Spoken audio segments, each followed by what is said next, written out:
Hi, so before I begin, let me tell you guys something about us. I'm a 30-year-old dental hygienist. I have been married to my husband for 2 years and we have been together for 6 years. My husband is slightly older than me, he's 39. He has been married before and even has a daughter from his previous relationship. Him and his ex-wife got together in college and got married because she was pregnant, but that marriage didn't last long and they got divorced when their daughter was 2. They have partial custody of her and have been co-parenting her for 14 years. She has him for half the month and he has her for the other half. My stepdaughter, let's call her Abby, 16, female, has always been a nightmare to deal with. When I first started going out with my husband, she was indifferent to me, even though I tried to be friends with her. She rebuffed me and I figured that it would take me some time to win her over. But it's been 6 years now and she still hates me. So I don't think that was ever in the cards for us. She only started getting worse with time and she went from indifference to being horrible to me. She would throw tantrums whenever I came over and be very nasty to me, even though her father would try his best to make her behave herself. She would be openly rude, make awful remarks about my appearance and stuff, and even called me a gold digger on more than one occasion. I almost broke up with my husband after dating for 2 years because she was getting on my nerves and I had been finding it really difficult to make my peace with her being around. I didn't want to make him choose between Abby and me because I didn't want to be one of those women who broke up a family. But that ended up happening anyway. After we had been together for 2 years, I told my husband, who was my boyfriend at the time, that I couldn't deal with this anymore, and if Abby didn't start behaving with me, then I couldn't make this relationship work anymore because I'd had enough. He had been trying to talk some sense into her, but she would always just ignore it and treat me badly. She accused my husband of preferring me over her whenever he tried to talk to her about the way she had been behaving. It had been difficult for me, and even after 2 years, there was no sign of improvement, so I was seriously considering breaking up just for the sake of my own peace of mind. By then, I was spending practically all my time at his place, and the days that he didn't have Abby, I was just fine. But as soon as she entered the house, I would start feeling extreme levels of anxiety, and that couldn't be normal. So before he officially asked me to move in with him, I decided to talk to him about Abby. He told me that he was trying, but his ex-wife was the one making matters worse by putting it into her head that if he got remarried, then it would be a threat to Abby and her place in the family. Abby still believed that she could get her parents to reunite because that's what her mother taught her. And it was mostly because she hated him and didn't want him to be happy. She hadn't been able to get alimony from the divorce and still held that against my husband because she felt that he owed it to her, even though they had equal income and split all the work equally. She felt entitled to it for no real reason and had been bitter in the aftermath of the divorce. My husband, not caring in the least about her bitterness, made her even more mad, and she started using Abby to harass any woman who was a part of his life. But I really loved him, and Abby wasn't going to drive me away.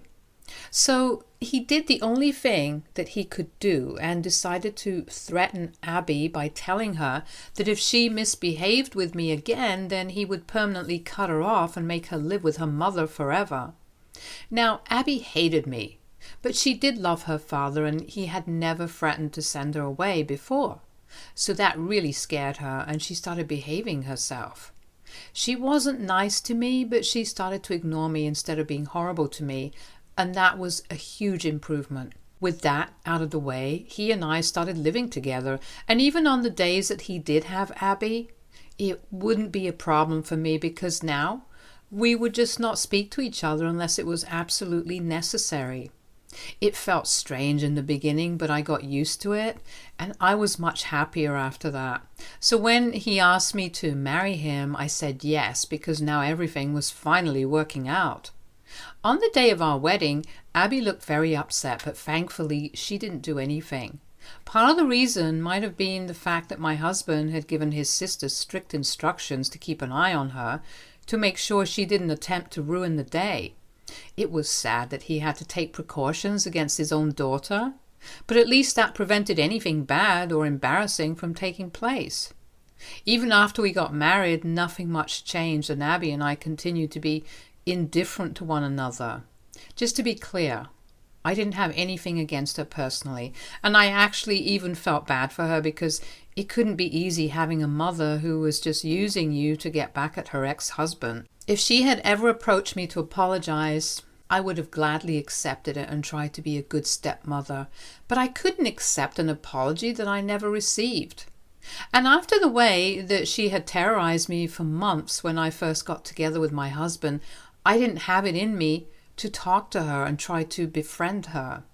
Things have been this way for a while, and everybody has made their peace with it.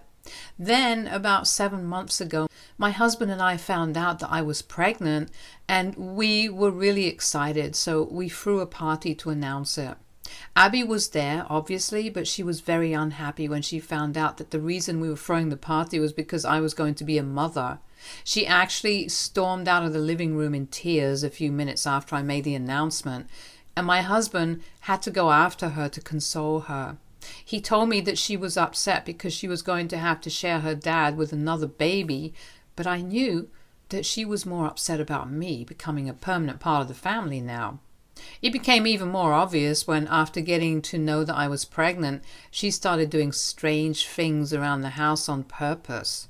She would leave her roller skates lying around inside the house in places they were not even supposed to be in, probably in the hopes that I would trip on them and fall.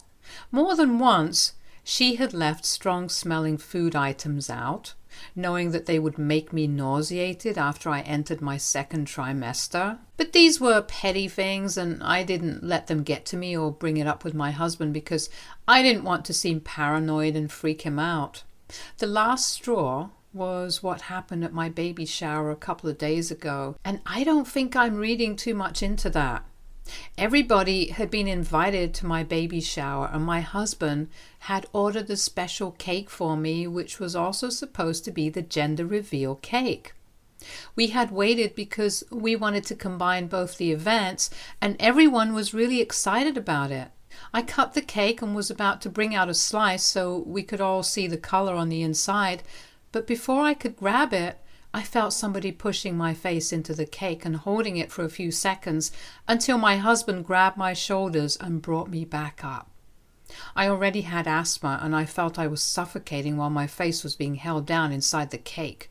As it turns out, Abby had been standing right beside me. She snapped and went crazy when I cut the cake and decided to shove my face inside it. She's around the same height as I am and much stronger since she's an athlete, so it was easy for her to hold me down. I heard later on that my husband had been so stunned by what happened that it took him a few seconds to grab me and pull me back up. Then the two of us headed to the bathroom so I could get cleaned up and change into fresh clothes. While I was changing and trying to process this, my husband told me to wait inside the room while he dealt with the situation outside. I kind of broke down when I was on my own inside the room because I thought that things were finally getting better, but I knew that as long as Abby was in this house, she would never let me have a moment of peace. I was honestly scared for my baby because I didn't trust her, and I thought that she might try to hurt him after he was born. We did have the cake later and found out we were having a boy. I had made up my mind that I would have to talk to my husband and tell him that Abby needed to go. And if he didn't kick out after this, then I would leave him. It was a tough call to make, but I couldn't endanger my baby by living in a house with someone like Abby who was clearly unhinged. But turns out there was no need for any of it because by the time my husband came back into the room, he told me that Abby was gone and wouldn't be coming back. He'd been gone for about half an hour, and I had been sitting alone in my room waiting for him to return while all our guests waited outside. Once he returned, we went back to the guests and apologized for what had just happened, but everybody was really understanding, and they were mostly just concerned about me. After everyone had made sure that I was doing fine, we got back to the cake and had a subdued celebration when we found out that we were having a boy. After dinner was served, people cleared out pretty quickly because of how awkward and uncomfortable the vibe of the place had become after the incident with Abby. My husband and I were also really quiet because we were still in shock from what Abby had tried to do to me. Once all the guests had left, we got to talking, and he told me that while I was in the room, he had come back out and dragged Abby away forcefully.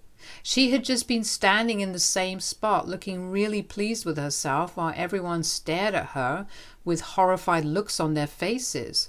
But when he started dragging her out of the house, she started protesting and making a huge racket.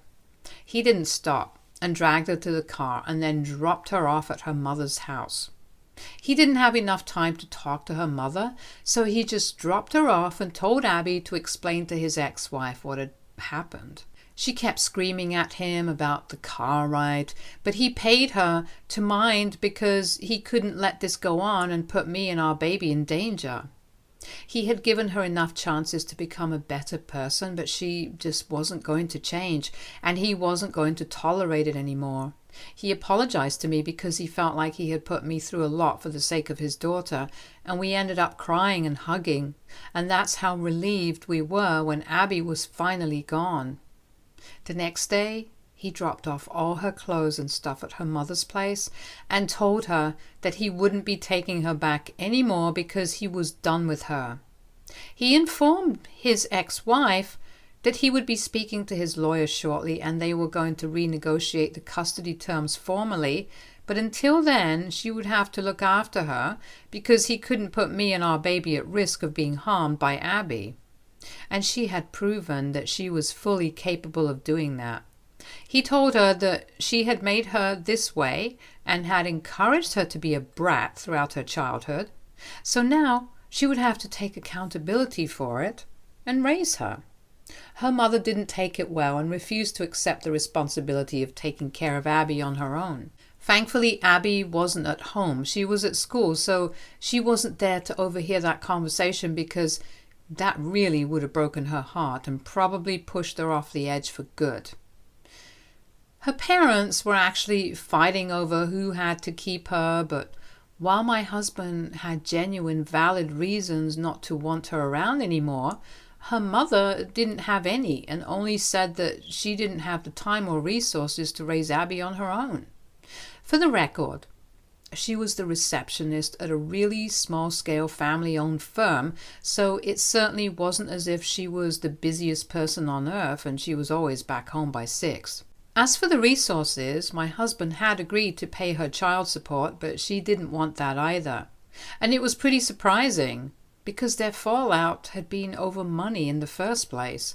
And now that my husband was willingly offering her more money, way more than what she actually needed to raise Abby, she was rejecting it. It didn't add up.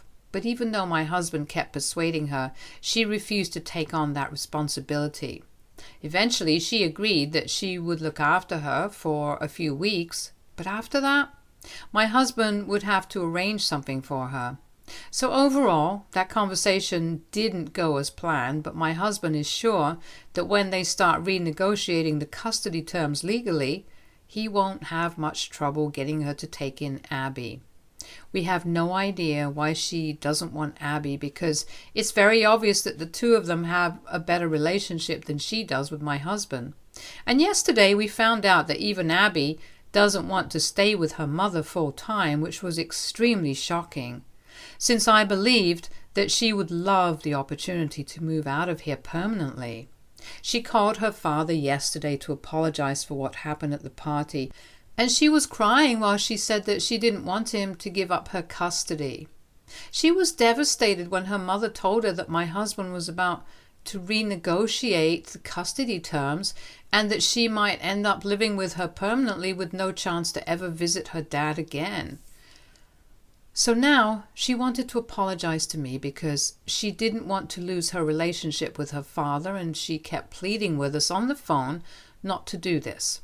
She addressed me directly and told me that she promised she would try to be nicer and not let her emotions get the better of her and lead her into doing insane things. She also told me that she thought the cake thing would be funny and didn't consider the consequences of it while she did it, but she wanted to apologize for it from the bottom of her heart. It was difficult for both my husband and I to hear her out because she was crying hard, but we had to tell her that we couldn't take her back in because she might just lose her temper some other day and my husband might not be at home to rescue me, and that could lead to something terrible happening. So it was best for all of us if she stayed away for a while, at least until our kid was older. I told her that I did feel bad for whatever she was going through, but I couldn't help her because this apology was coming really late. The damage had already been done, and she couldn't take it back no matter how much she apologized. She started crying even harder when I said that and pleaded with me to reconsider. She said that she couldn't go through life without her parents, and that included her father. It was getting too much for me to handle, so I told her that I wish I could help, but it was just too dangerous. And then I disconnected the call because I was finding it very hard to stay firm while she was crying like a baby. It was just too much for me to take. I was already really emotional because of the pregnancy, and when I ended the call, my husband and I couldn't stop crying because of how difficult this had been for both of us. But we had to do this for our own safety. However, nobody else seems to care about how tough it must have been for us to make this decision, since now everyone's blaming us. Or rather, blaming me, to be more precise, for breaking up a happy family for my own selfish reasons. I don't understand what's selfish about not wanting to get hurt, since that's pretty much what Abby has been out to do ever since we've known each other. Nobody else knows much about our situation, but ever since the phone call, my husband's ex-wife, her parents, her friends, and some of his relatives have been texting him to say that he's making a huge mistake and that it's not fair for me to demand that he give up on Abby. Especially now, when she's going through something difficult. It's more important for us to be there for her rather than abandon her just because things are tough. The number of people who have told us that what we're doing is wrong and are blaming me for breaking up their family is so overwhelming that now I don't know if this is the right thing to do anymore. AITA for rejecting my stepdaughter's apology and not letting her move back in with us? Update 1. So first of all, thanks for all the comments and reassurance that my husband is indeed on the right track. Now, coming to a couple of things that a lot of you had said regarding why exactly it had taken my husband so long to kick Abby out, even though behavior had been nothing short of terrible all along. Of course, as a father, he would not want to give up on his only child. And no matter what he would want to make the best of the situation just so he could at least try and make her a better person. There was also the fact that if he let her live with her mother, she would most certainly turn out to be the worst version of herself because her mother was an enabler and encouraged bad behavior. I don't think any father would want that for his kid. So no matter what Abby did, he put up with it because he knew that he wanted to continue trying and didn't want to give up on her as a lost cause. Because she was still young and he believed in her and felt that he could make her better, and that's why it took us so long. Because my husband believed in Abby and I believed in him. I could have left quite easily and never would have been caught in this mess in the first place, but I really love my husband and always have. I think he is the perfect man, and I wouldn't have given up on this no matter how badly his daughter behaved with me. So everyone who was telling me that I was a fool to marry a man who already had a child from a previous marriage, maybe I was a fool. But I don't know. I feel like being with him makes it all worth it. So I hope That explains why this went on for so long. That being said, we are still sticking to our decision to make Abby live with her mother because we can't afford to have her back at the moment. It's just too risky, and neither my husband nor I want to take that risk. It was stupid of me to take whatever other people were saying seriously, because most of these people don't even know the real situation here. Most of them were Abby's mother's cronies, so in all probability, they just wanted us to take her back and couldn't care less about whether she and her dad were really a happy family or not. We still haven't been able to figure out why she doesn't want Abby, but my husband is trying to get to the bottom of it. He thinks that the truth is going to come out anywhere when the legal proceedings start, so it's just a matter of time. He has already spoken to one of his cousins who works with troubled kids and has been discussing the idea of rehabilitation centers for Abby in the future, and I think it's a fantastic idea because that might help her out. Definitely more so than living with her mother will. For the time being, of course, she has to live with her because nobody else wants to take her in. My husband had asked his parents, but they declined because they said that they were too old, and after what they saw at the party, they didn't want to take her in and regret it. His ex-wife has been hounding him almost daily to think about what they're going to do regarding Abby, and she has really been guilt-tripping him and trying to make me the bad guy here. She believes that my husband has lost his mind because of me and is putting me and the new baby first, forgetting about Abby.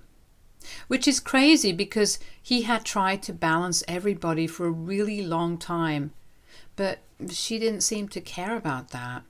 She had made things worse for Abby herself by rewarding her bad behavior and teaching her that she needed to drive other women away from my husband. So this is really on her. But she very conveniently has been trying to make my husband feel guilty just for looking out for his family. It's all right though, because the custody terms are going to be renegotiated in a couple of days. And then we will all know why exactly she's so opposed to the idea of taking her own daughter in. Update 2. Hey, so it's been 2 weeks since Abby moved out and my husband met with her mother this morning to negotiate the custody terms again, and today they finally found out why exactly she didn't want to take her in. Her mother is just as terrible as I had expected, and I can't say that I'm surprised. So apparently my husband's ex-wife has been working from home for a while for a company based out of LA and has been offered a job there. So she might be moving away in a few weeks. Her plan initially was to just leave without a word, and then we would be forced to take care of Abby because there was nothing much that we could do once she was already gone.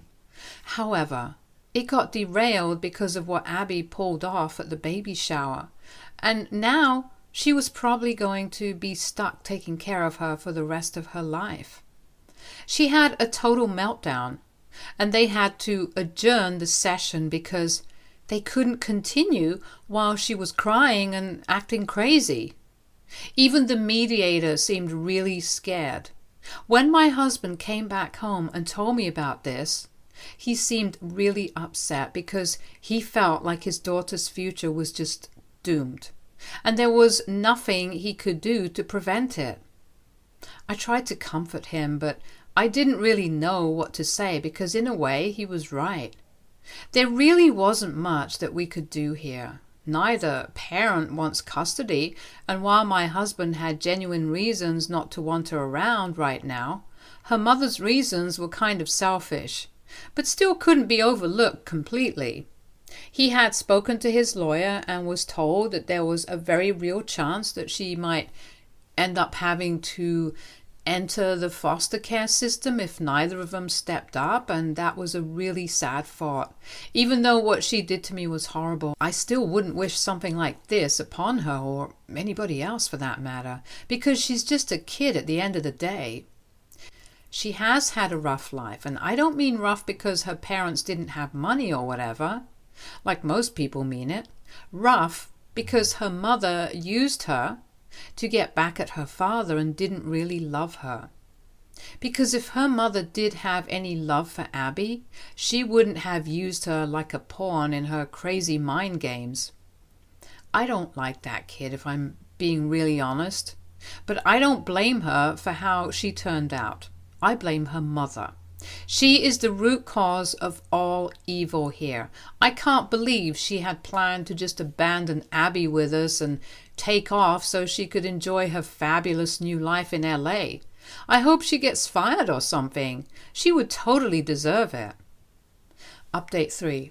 So it's been a while, but my husband has finally decided what he's going to do regarding Abby. He made her mother sign away her rights before she left for LA, and I think that it's a really great move. Because that's going to teach her a lesson that she can't have her cake and eat it too. She was against it at first, but my husband told her that she could either stay here and take care of her daughter, or she could choose her fancy new job. And she chose her job. He didn't mince his words and told Abby the truth about why his mother was gone, and now she would have to start rehab to work on her issues. And only then would she be allowed to rejoin the family. He thought that she would protest, but surprisingly, she was quite okay with it. In the past couple of weeks, she has really changed, probably because she realized that her mother never had her best interest at heart in the first place, and she had been played. The only person who had ever been rooting for her was her dad, and now she owed it to him to obey whatever he said and turn over a new leaf.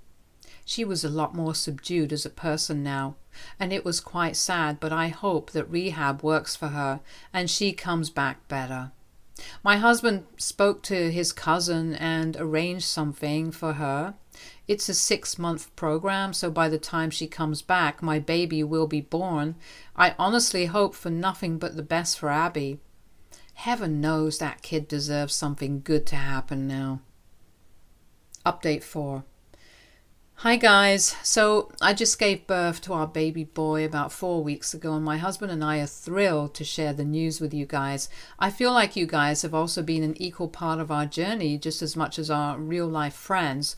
The baby was born healthy and there were no complications, thankfully. We even allowed Abby to be there for when the baby was born. There has actually been a lot of improvement in the 2 months that she has spent in the rehabilitation center, and I almost feel like she is a normal kid now. The two of us haven't worked past our differences yet. I think we are going to keep that for when she comes back home for good, but she is nice to me whenever we meet and is actively trying to show us that she is not the same psychotic brat that she was up until a couple of months ago. She hasn't said it to me verbally yet, but I can tell that she is trying to make up to us for whatever she put me through just because her mother wanted her to. And I'm looking forward to the day that we can all be a happy family for real now. Stay tuned for more stories from our girl relationships.